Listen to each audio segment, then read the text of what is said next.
Speaking of everybody gunning for you, this year they're going to be gunning for you for sure. Yeah. Okay. How did the winter and how did the winter and the fall go as far as getting players and getting new batters and new hitters, replacing some of the big guns that you did lose? Yeah, so we got quite a few in the summer, guys that either transferred in from Division I or just recruited as incoming freshmen. So, and then we have an influx of good players coming back, as we talked about a little bit. So we were excited about that. And over the break, we only got one player, which I typically don't bring in a lot of players at the break. I'm not a believer in that really. Unless when you say the break, you mean what? The winter break, like at the semester, at the end of the semester. So we only brought in one guy.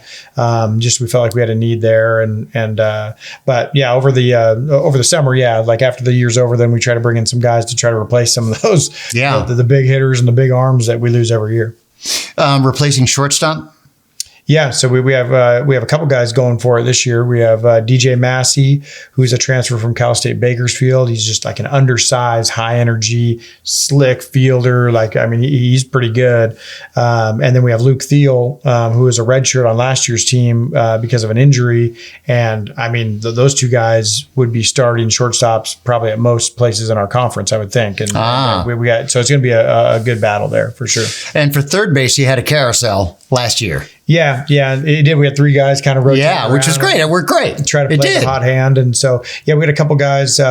Cooper Schulte is a true freshman, son of a junior college coach as well. And so, he's a coach's son. And so he does a great job. Braden Rogers, transferred from Cal State Fullerton. Fisher Pyatt, who just came off an injury. He had a shoulder injury, and so he's out all fall, but he's back and healthy now. He'll be ready for the season. Those are a couple guys that are probably going to be battling out for Cal State Fullerton. Okay, so you're in that basin now, getting guys from there now. Yep. And so Ryan Ball, replacing Ryan Ball. Yeah, at second base, a couple of those guys that I mentioned at short and third can move over to second. Mm-hmm. We also have Marcus Harrison over there that he redshirted on last year's team. He had an injury, so he had a medical redshirt. Mm-hmm. He's pretty good over there. He's a shortstop in high school. We have a guy named Jonathan Hernandez. We call him Rooster. He's starting out the season a little banged up, but those two guys, and then any of the guys who we shift around across from the left side to the right side can play second base as well. So a lot of moving parts, which we like. We try to create it that way. So just gives you some depth and you can put your best 9 guys out there and manipulate the lineup a little better when guys can bounce around a little bit. So Coach Perez does a good job with that. I mean, he works with our infielders and he trains them in all 3 spots. So short, second, third, and so they kind of interchangeable.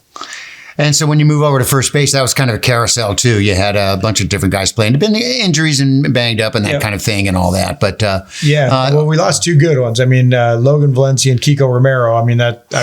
As far as defensively throughout the bats. I mean, just defensively, those guys were pretty special. So we have Blake Avila, who's got really well. Again, it's credit to his work and Coach Perez's work. I mean, they're working really hard because he played outfield for us last year and training to be a first baseman, doing really well. And then Marcus Harrison, who also plays second, is getting a lot of time there as well. And then Mario Beirano, who's going to pitch a lot for us. He's getting some reps over there at first as well. I see. So he might be part of the carousel, Beirano. Yeah. So he's probably going to, as far as first base, he's probably going to get more time on the mound, I would think. But as far as playing time at first, probably Avila and Harrison. It's great that you don't ever have you don't ever put your pitchers really into a category that aren't starters, right? Because you've never used a quote unquote closer, which is fabulous. Look, every situation is different. Every pitcher is in a different, it's every situation. And so Beirano, do you have him pinned for setup so far? Probably like a back end guy. So at the end of games. So we typically don't call it a closer, but he's going to be probably, I'm guessing he won't be in a starting role to start the season, but you never know how that changes. But in those important innings in the back end. So Drew Summers could have easily started for us last year. And I just chose not to because I valued those back ends. Tug and Drew both threw in the back end. And we felt like if we had a lead past the 6th, it was over, right? We were gonna throw it to one of those guys. And so we value the back end. And I know everybody wants to be a starter, but those last 3, 6, 9 outs in college baseball are a mystery sometimes, right? And so it's for us, those are we save some really good pitchers to pitch those back end innings for sure. I like Isaiah George back there in the back end too. Yep. Yeah. Yeah. He'll be in the back end there. Good arm, and he has another year of experience under his belt. Again, I mean, he's kind of new to pitching. He's only pitched for a couple years in high school, and so last year he pitched some big innings for us, and this year I would expect him to even throw some bigger ones. Does he have the fastest fastball on the team? No, probably Ryan Schieffer. Yeah. Let's talk about him. Yeah. He's going to be a guy that could probably either start or pitch in the back end. I mean, I think either way you cut it, he's going to pitch some significant innings, but really good arm. He transferred from Grand Canyon University, pitcher's build, quick arm, good slider, got some life to his fastball. So, I mean, he's a good one. Committed to Arizona State. JP help you out with him a little bit? Former Grand GC. Canyon guy? Or? Yeah, we know those guys. And we had a relationship with Schieffer before he went to Grand Canyon. So, like, as he left, it was just a kind of an easy transition because there was already a relationship built in there a little bit. Good. Outfield, real quick. Gosh, you move them around a little bit too. Last year that happened, but I've seen years where you don't move them around. Yeah. Right? Yeah, we have, Tyrese Johnson's back, who played quite a bit for us. I have him as a starter for sure. Yeah, I mean, he's going to be good. He made a huge impact. Yeah. Ashton Webb is back, who made a huge impact. That experience, whoo. And then we have Avila back, who, those are three starters from last year that, can all play outfield. Now, Avila will probably play first base, but those three guys are back. We have a guy named Sebastian Tomerlin, who number one. Ooh, yeah, man, that guy can play. He's a former quarterback, little guy, just tough as nails. Came from Queen Creek. That high school program is known for being tough, and he's just like a typical leadoff, hard out, plus defender. He's good. He just brings a lot to the table as far as running the bases, getting on base, plus defense, good arm. He can pitch a little bit. So he's a pretty good one. And then we have Prince Dubosky too, who, I don't think we have a more athletic kid on the team than him. And he's from Hamilton High School. He's a Dusty Garcia of last year. Yeah.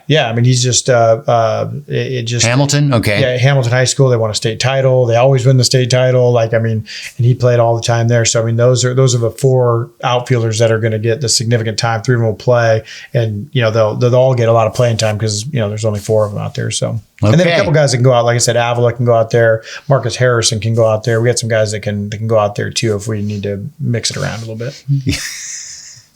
Just any guy can play any position out there. How many catchers do you have this year?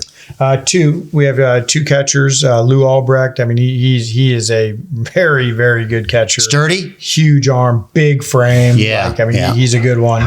And then we have Blake Young, the guy we brought in at the break too. So we have two freshmen back there, and then an emergency guy. Rogers, the third baseman, can catch as well. The Fullerton guy, Cal State Fullerton. Okay, and so. At this point, season starts here very, very soon. And so, do you have a set cleanup hitter? I hate to pin you. The fourth hitters are always the same guy, right? It's always the same kind of cat out there. But are you going to move those around, or do you got a guy that's a natural cleanup hitter? The ones that I don't, ultimately in the end, I don't like to move 1 through 6, right? As we get down to it, and I don't mind messing around a little 7, 8, 9.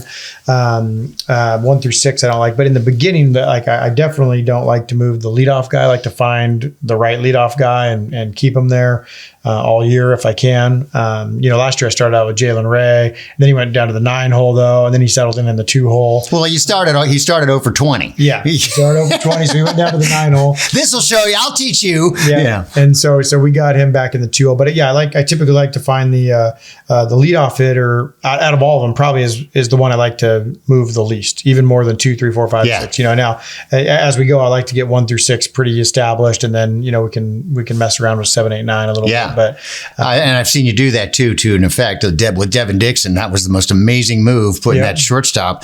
You had him up at 6 or 7 or something like that, and then you moved him down to 9. I think, and wasn't he hitting at one point? He was hitting 340 or 350. Yeah, I think in his freshman year he was. Yeah, I like having good hitters at the back end. It just lengthens your lineup, and maybe you put a better hitter in the 9 hole than you do in the 7, just for however the lineup shakes out in that particular year, and we're going to have some athleticism on this year's team, so it'll be fun. I mean, last year we had power, but we didn't run the bases. Right. We were smart base runners and ran them well, but we didn't have much team speed to like steal bases. Well, you said last year you didn't need to. Yeah, so I, as a third base coach, I had to sit on my hands a little bit, just to like, because my instinct is to run, and I think this year we'll be able to like push it a little bit more. Okay. Yeah. So speed looks like. Gosh, you never know, because last year you said you didn't have that much power, and look what happened: 90 home runs. Yeah. 90 home runs. Yeah. And so let's see what happens this year. Then looks like you have more speed, right? From what I've gathered, and the look in your face told me there's a little bit more power. Yep. And the experience, isn't that just countless?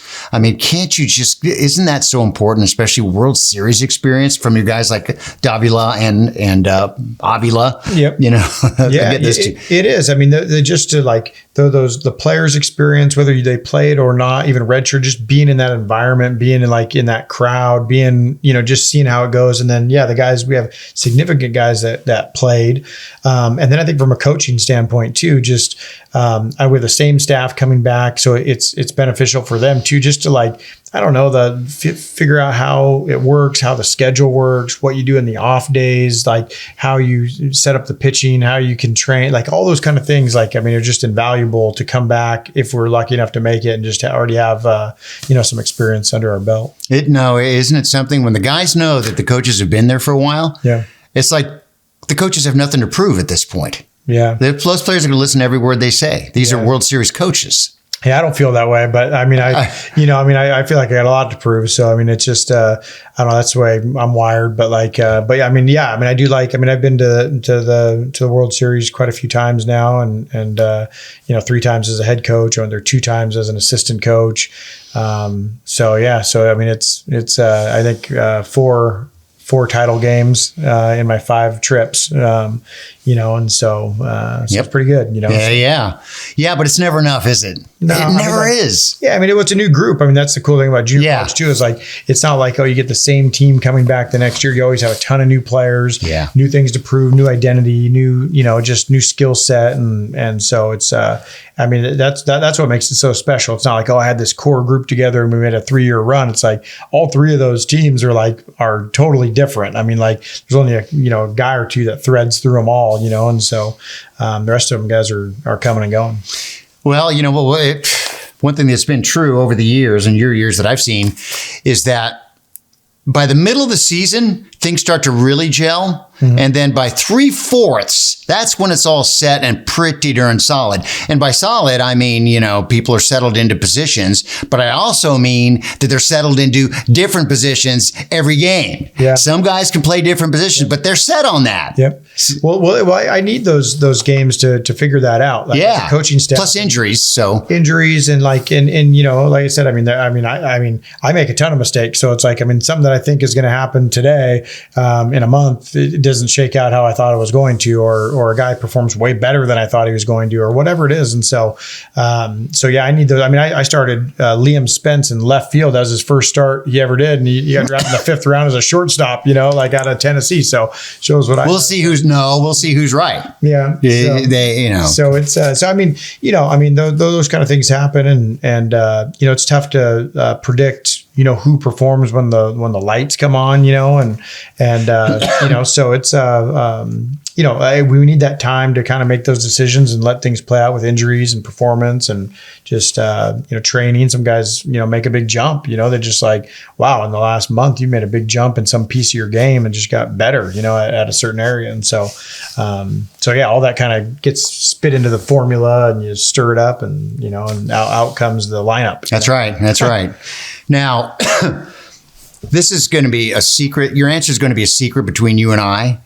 So in 2019 or 20, I get them mixed up because of the whole COVID thing. It was Josh Arabal. And in 2021 or 22 last year, it was Jalen Ray. Mm-hmm. So I'm talking about one of those sneaky surprise guys. Yeah, first one was Matt Arabal. We have Josh Arabal on our team now. Oh, that's right. That's his brother. That's right. Okay, that's Matt Arabal. That's right. Is he number 12? No, he's number 6 or something like that, I think. Yeah. He is. Okay, that's right. Josh is. Okay. Yeah.